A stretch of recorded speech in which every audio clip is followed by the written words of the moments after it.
News now देखने वाले सभी दर्शकों का स्वागत है।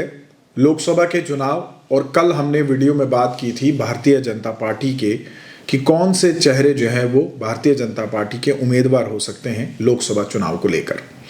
आज हम बात करते हैं गुफकार अलायंस की। जी हाँ, जैसा कि आप जानते हैं 4 अगस्त 2019 को गुफकार अलायंस जो है वो बनाई गई थी और ऐसे में डीडीसी के जो चुनाव हुए उसमें 180 में से 110 सीटें जो है वो गुफकार अलायंस ने हासिल की, जब इन सभी पॉलिटिकल पार्टीज़ ने जो है वो इकट्ठे लड़ने का फैसला किया था।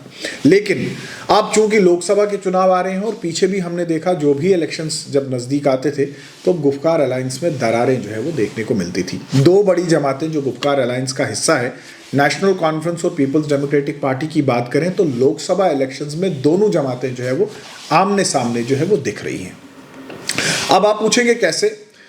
तो जहां एक तरफ सीट शेयरिंग के बारे में अभी कोई भी फैसला जो है वो नहीं लिया जा रहा है, लेकिन अगर दोनों जमातों को हम देखें तो इंटरनली दोनों जमातें जो है वो कैंडिडेट की फाइनलाइजेशन को लेकर या फिर जो चेहरे हैं उनको लेकर जो है वो बातचीत कर रही है और दोनों जमातों के कैंडिडेट्स जो है वो एक्टिव भी हमें देखने को मिले। हालांकि पब्लिक प्लेटफॉर्म पे अभी दोनों जमातों ने इस बात को साफ तो नहीं किया है कि क्या दोनों जमातें अलग अलग चुनाव लड़ेंगी या फिर गुफकार अलायंस के तहत, जो कि इंडिया ब्लॉक का भी हिस्सा है, एक ही कैंडिडेट जो है वो गुफकार अलायंस या फिर इंडिया ब्लॉक का नुमाइंदा होगा। ये जो है वो आने वाले समय में जो है वो देखा जाएगा। लेकिन अगर हम की कॉन्स्टिट्यूएंट्स की बात करें तो नेशनल कॉन्फ्रेंस और पीपल्स डेमोक्रेटिक पार्टी जो है वो कहीं ना कहीं आमने सामने रहेगी चुनाव को इंडिपेंडेंटली लड़ने के लिए, और ये एक चैलेंज रहेगा Indian national developmental inclusive alliance, जिसे हम इंडिया ब्लॉक कहते हैं, उसके लिए भी। और थोड़ी सी अगर हम पीछे जो अभी 10-15 दिन में जो गतिविधियां हुई हैं उन पर नज़र डालें तो दोनों जमातें कहीं ना कहीं एक्टिव हैं। सबसे पहले हम सीट शेयरिंग की अगर बात करें तो पीपल्स डेमोक्रेटिक पार्टी ने अपना एक पार्लियामेंट्री बोर्ड भी जो है वो तैयार किया है, जिसमें उनके सीनियर लीडर्स सरताज मदनी, अब्दुल रहमान वीरी, नईम अख्तर, गुलाम नबी लोन हंजोरा, अब्दुल हमीद चौधरी, अमरीक सिंह रीन जैसे जो सीनियर लीडर्स हैं उनको जो है वो पार्लियामेंट्री बोर्ड का जो है वो मेंबर भी बना दिया है। और सीट शेयरिंग और फाइनलाइजेशन के बारे में जो है वो ये बोर्ड जो है वो फैसला लेगा, बातचीत करेगा। दूसरी तरफ ये बताया जा रहा है कि लद्दाख और जम्मू की जो 2 सीटें हैं उसमें नेशनल कॉन्फ्रेंस और पीपल्स डेमोक्रेटिक पार्टी ने ये फैसला किया है कि वो कांग्रेस का समर्थन करेंगी। ये सोर्सेज के हवाले से हम तक ये बात पहुंची है। हालांकि हम इस चीज़ की पुष्टि नहीं करेंगे, लेकिन ये बताया जा रहा है कि दोनों जमातों ने ये फैसला किया है कि वो कांग्रेस का समर्थन करेंगे।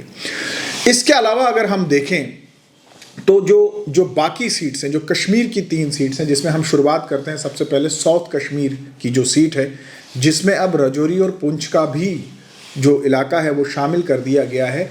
इस सीट पर जहां भारतीय जनता पार्टी के रविंद्र रैना जो है वो उम्मीदवार हो सकते हैं, वहीं दूसरी तरफ साउथ कश्मीर चूंकि हॉट बेस्टन माना जाता है पीपल्स डेमोक्रेटिक पार्टी का, तो ऐसे में बताया ये जा रहा है कि महबूबा मुफ्ती जो हैं, जो पूर्व चीफ मिनिस्टर भी रह चुकी हैं जम्मू कश्मीर की, वो चेहरा हो सकती हैं पीपल्स डेमोक्रेटिक पार्टी का।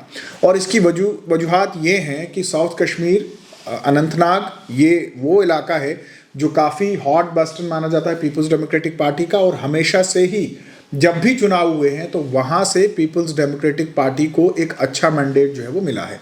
दूसरी तरफ इस इलाके में अगर हम इस साउथ कश्मीर की बात करें तो मौजूदा जो मेंबर पार्लियामेंट है वो हसनैन मसूदी हैं। हालांकि वो साउथ कश्मीर से ताल्लुक़ नहीं रखते हैं, लेकिन डीलिमिटेशन के बाद अब चूंकि पुंछ और राजौरी का इलाका भी जो है वो इसमें शामिल हो चुका है, और ऐसे में अनंतनाग कोकरनाग जो इलाका है वो जो है वो साउथ कश्मीर के साथ जोड़ दिया गया, और महबूबा मुफ्ती जो है वो चेहरा हो सकती हैं पीपल्स डेमोक्रेटिक पार्टी की। लेकिन दूसरी तरफ नेशनल कॉन्फ्रेंस के मियां अल्ताफ जो है वो काफ़ी एक्टिव दिख रहे हैं। और हाल ही में आपने देखा होगा कि जब राजौरी में 3 सिविलियंस की डेथ हुई थी तो दोनों लीडर्स जो है वो आपको दौरा करते हुए दिखे थे, जिसमें मियां अल्ताफ और इसके अलावा महबूबा मुफ्ती भी दिखी थी। मियां अल्ताफ के दौरों से तो ये साफ लगता है कि नेशनल कॉन्फ्रेंस ने उन्हें कह दिया है कि आप इन इलाकों में जो है वो दौरा करें, लोगों से बातचीत करें। और ये भी हम जानते हैं कि पास्ट में भी मियां अल्ताफ का पुंछ राजौरी में अच्छा होल्ड रहा है, क्योंकि मियां अल्ताफ सिर्फ एक सियासी लीडर नहीं है बल्कि उन्हें एक मजहबी और कम्युनिटी लीडर भी जो है वो माना जाता है, तो उनका एक होल्ड जो है वहाँ पे ज़रूर है।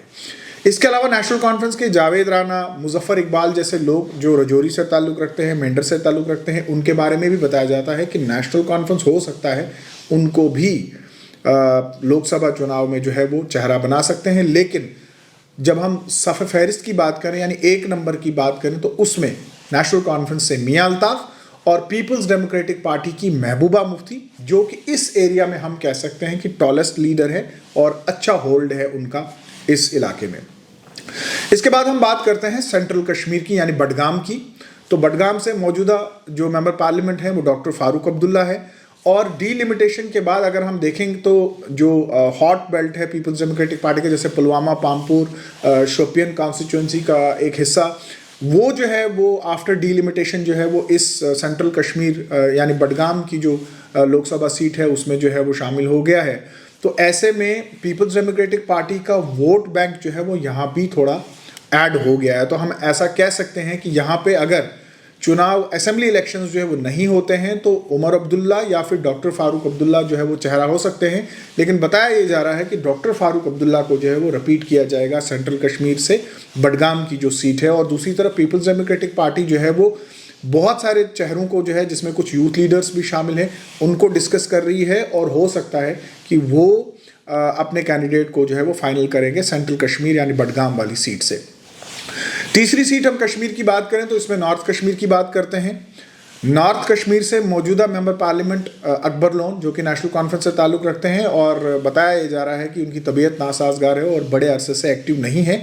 लेकिन इस नॉर्थ कश्मीर की बेल्ट में हम पीपल्स कॉन्फ्रेंस यानी सज्जाद लोन की जो ऑर्गेनाइजेशन है, अपनी पार्टी जो अल्ताफ बुखारी की है, और नेशनल कॉन्फ्रेंस का जो है वो हॉट बेल्ट माना जाता है। काफ़ी कड़ा मुकाबला जो है वो इनके बीच में हो सकता है। हालांकि पीडीपी को यहाँ पे एक एडवांटेज जो है वो आने वाले वक्त में मिल सकता है। पीपल्स डेमोक्रेटिक पार्टी के बड़े चेहरे जो नॉर्थ कश्मीर से पार्टी छोड़कर गए थे, वो वापसी की जो है वो डिमांड कर रहे हैं, और बताया जा रहा है कि पार्टी के सीनियर लीडर्स के साथ बातचीत जो चल रही है, जिसमें मुजफ्फर बेग, जावेद बेग, यासिर रशी, हक खान जैसे लीडर्स शामिल हैं। और बताया जा रहा है कि शायद लोकसभा चुनाव से पहले इन लोगों की वापसी जो है वो पीपल्स डेमोक्रेटिक पार्टी में हो सकती है।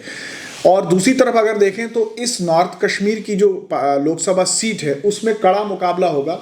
अल्ताफ बुखारी ने पहले ही संकेत दे दिए हैं कि वो नॉर्थ कश्मीर से लोकसभा के चुनाव जो है वो लड़ेंगे। दूसरी तरफ पीपल्स कॉन्फ्रेंस के सज्जाद लोन जो हैं, हो सकता है वो भी चुनाव जो है वो लोकसभा के लड़ेंगे और नॉर्थ कश्मीर से ही लड़ेंगे। और एक और तीसरा जो कंटेंडर हैं, जिनको आप गुलाम नबी आज़ाद की हम बात करें, हाल ही में हमने देखा कि उड़ी बारामूला में जब उन्होंने दौरे किए तो लोगों का एक जन सैलाब जो है वो दिखा। लोगों ने समर्थन जो है वो गुलाम नबी आज़ाद को, खासकर उड़ी बारामूला ये जो नॉर्थ कश्मीर बेल्ट है वहाँ पे जो है वो ज़रूर देखने को मिला। तो ये सब फैक्टर्स जो है वो काफ़ी इंपॉर्टेंट होंगे। लेकिन अगर नेशनल कॉन्फ्रेंस की हम बात करें नॉर्थ कश्मीर में, तो आगा रहुल्ला, मीर सैफुल्ला जैसे सीनियर लीडर्स भी जो है वहाँ पे हैं। लेकिन सीट शेयरिंग को लेकर अब क्या कुछ होता है, दो अहम चीज़ें जो सामने हैं। एक तो ये है कि गुफ्कार अलायंस का बड़ा चैलेंज कि क्या कोई सीट शेयरिंग को लेकर कोई फैसला होता है, यानी दो जमातें जो बड़ी जमातें हैं, नेशनल कॉन्फ्रेंस और पीपल्स डेमोक्रेटिक पार्टी, क्या यहाँ पे जो कॉन्फ्लिक्ट ऑफ इंटरेस्ट है वो सामने रहेगा, या दोनों पार्टियां जो है वो किसी नतीजे पर पहुंचती है और एक कैंडिडेट को जो है वो चेहरा बनाती है गुफ्कार अलायंस का। या फिर जिस तरह से जो अभी समीकरण चल रहा है, दोनों जमातें इंटरनली अपने अपने कैंडिडेट्स को जो है वो तैयार कर रही है, कैंडिडेट्स दौरे भी कर रहे हैं, बस अब सिर्फ पब्लिक प्लेटफॉर्म पर घोषणा की ज़रूरत है। और हमें ऐसा लगता है कि आने वाले समय में जब भी लोकसभा इलेक्शंस की घोषणा होती है, वक्त नज़दीक आता है, तो दोनों पार्टियां जो है वो कैंडिडेट्स को लेकर जो है वो घोषणा ज़रूर करेगी। लेकिन कुल मिलाकर सियासी दंगल लोकसभा चुनाव से पहले दो बड़ी जमातों के बीच में क्या कुछ बन रहा है, इस वीडियो में हमने डिस्कस किया। आप देखते रहिए न्यूज़ नाउ।